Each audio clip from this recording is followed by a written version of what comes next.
New 6 is brought to you by this station and by the Northwest Ohio Educational Technology Foundation. Today on News 6, we'll see how windmills are pieced together. We'll meet a man who doesn't let age affect his bowling.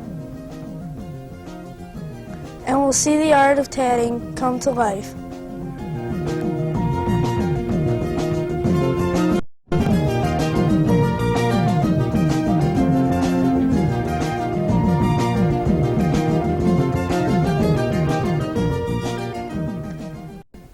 Hi, and welcome back to News 6.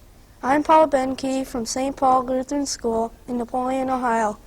Here with our first story is Amy McMaster. Needlepoint has always been a popular way to create keepsakes and mementos. Another form of art similar to needlepoint is called tatting. Tatting does not use needles. Instead, it involves knot tying. Esther T.G. came to our school and gave us lessons in the art of tatting. Tatting is a form of needlework that has its roots from 15th century England. Esther T.G. is considered an expert in this rare form of needlework. Esther spends most of her spare time tatting delicate patterns.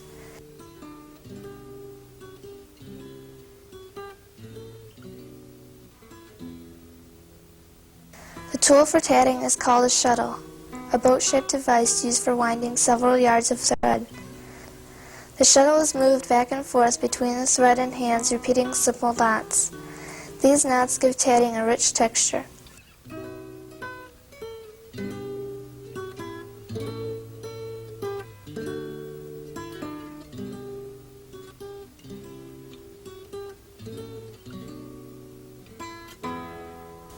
In the last 40 years, tatting has become a lost art. But tatting seems relatively easy to do once you realize that tatting is created by repeating simple knots.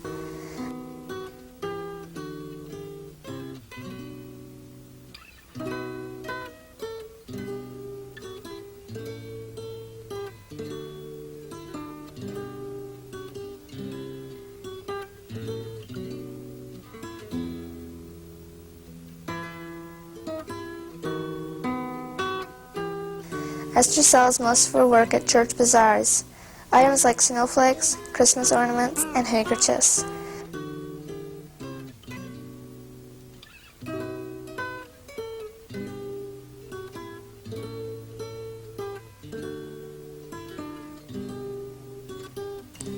No matter how complex her work may look, Esther makes her knot tying look so easy.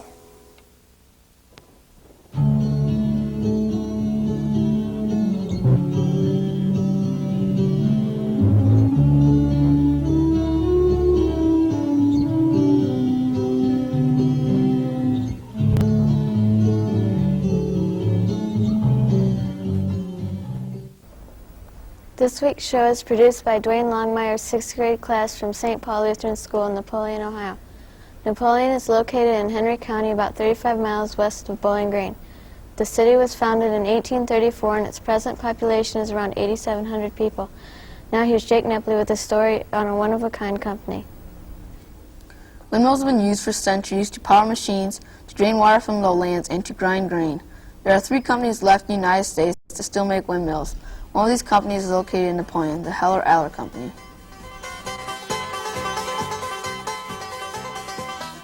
The Heller Company in Napoleon is one of only 3 companies in the United States that makes windmills. Max Kelly, president of Heller, told us how windmills work.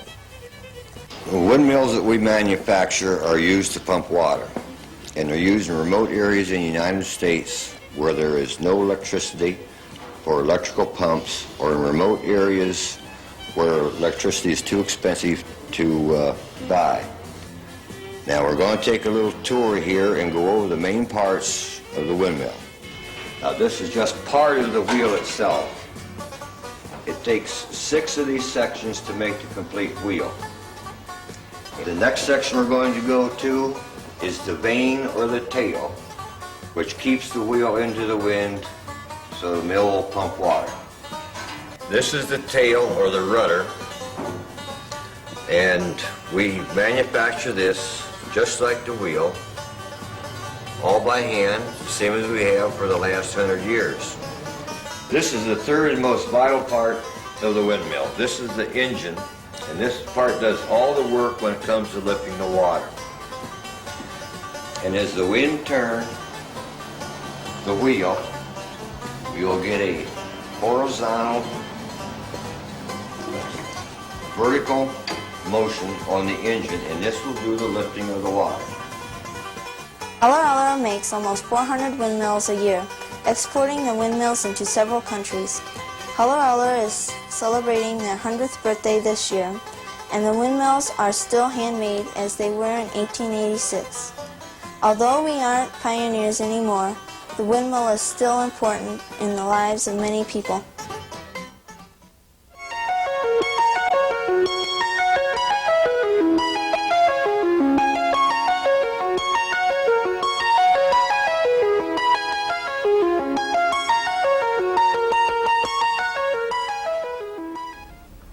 Now it's time for Kids View, a weekly feature in which kids get to say what is on their minds. This week's question is, what is your favorite thing to do in the summer? And was submitted by Shalane Mushel and Paul Benke. Here's what you had to say. My favorite activity in the summer is playing golf.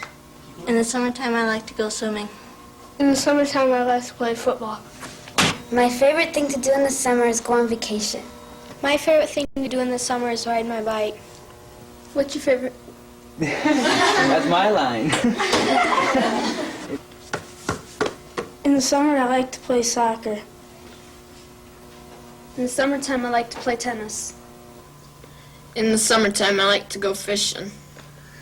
In the summer, I'd like to visit Southern Ohio. In the summertime, I like to play kickball. In the summertime, I just like to lay around. Bowling is not a particularly easy sport. It takes a great deal of agility to roll a 16-pound bowling ball down an alley. Ray Ferguson bowls in 3 leagues a week and averages a steady 135 pins a game. You may think there is nothing unusual about that until you realize that Ray Ferguson is 92 years old.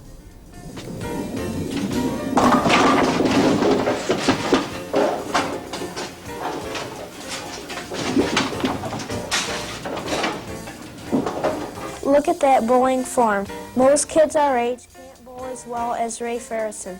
Ray's athletic abilities are certainly remarkable when you consider that Ray is 92 years old.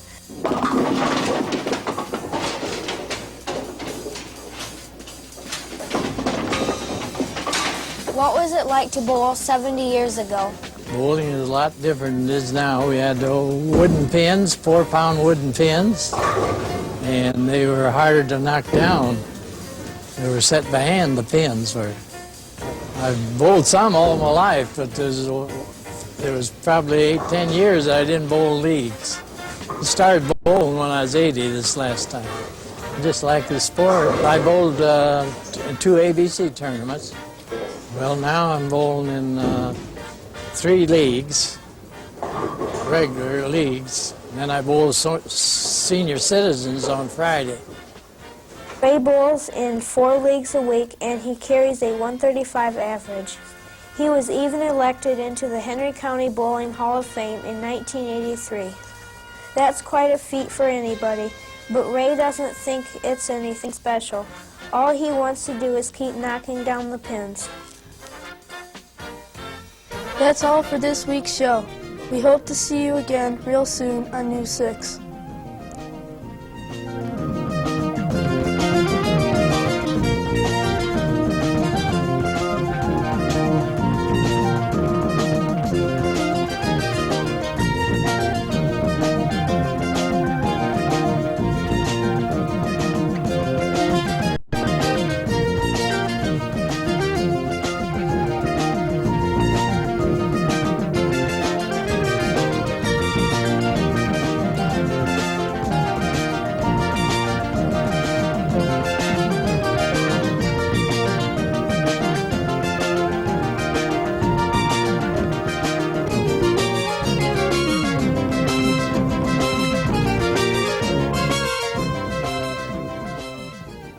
News 6 is brought to you by this station and by the Northwest Ohio Educational Technology Foundation.